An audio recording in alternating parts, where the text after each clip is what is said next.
वृद्धि हुई रहती है। अभी मैंने आपको कहा ना कि बहुत सारे लोग हैं जो सिर्फ ऐसे द्रव्य गुण को पढ़े रहते हैं और सही तरीके से औषधि के बारे में नहीं पढ़े होते, तो उनको ये होता है कि इसमें जो है उष्ण गुण है तो पित्त की वृद्धि करेगा। नहीं, पित्त की वृद्धि होने की वजह से जो विकार हो जाते हैं, जैसे आपको गर्मी बहुत ज़्यादा लग रही है, अंतर्दाय मतलब कई बार होता है ना कि अंदर कुछ लोग बहुत सारे पेशेंट्स ऐसे आते हैं जो बोलते हैं अंदर मेरा सब जल जुल रहा है। इस तरह के पेशेंट आते हैं, दाह की तकलीफ करते हैं, इंटरनल बर्निंग सेंसेशन की फील करते हैं, प्यास के दिखता है उनको, प्यास बहुत ज़्यादा लग रही है, और हल्का हल्का माइल्ड माइल्ड उनको ज्वर बना रहता है। तो आपके पास इस तरह के बहुत सारे पेशेंट आएंगे। मुझे आपसे बात करते करते ख्याल आ गया, मेरी एक ओल्ड एज की पेशेंट थी, तो उनके साथ में क्या था कि हमेशा कुछ ना कुछ खाते थे, सॉसेज चटनी दुनिया भर की सारी चीज़ें खाते थे। तो उनको ये बड़ी थी कि मेरे अंदर जलता रहता है, ये होता रहता है, वो रहता है।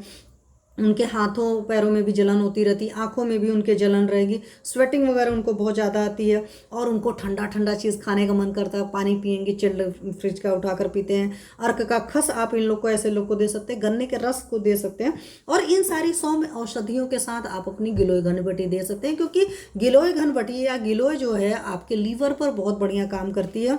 और बिफोर लॉकडाउन तो मेरा ड्रग ऑफ चॉइस थी मेरे को गिलोय घनबटी। किसी के लीवर में कोई तकलीफ हो तो मैं गिलोय जरूर देती ही देती थी, कि आप बीड़ी तो एटलीस्ट मैं चलाती ही चलाती थी, है ना। हालांकि आपके पास देखो आज़ादी है कि आप दिन भर में 5 से 10 गोली भी दे सकते हैं, मतलब 2 रत्ते के हिसाब से देखोगे तो 10 दूना 20 रत्ते भी दे सकते हो।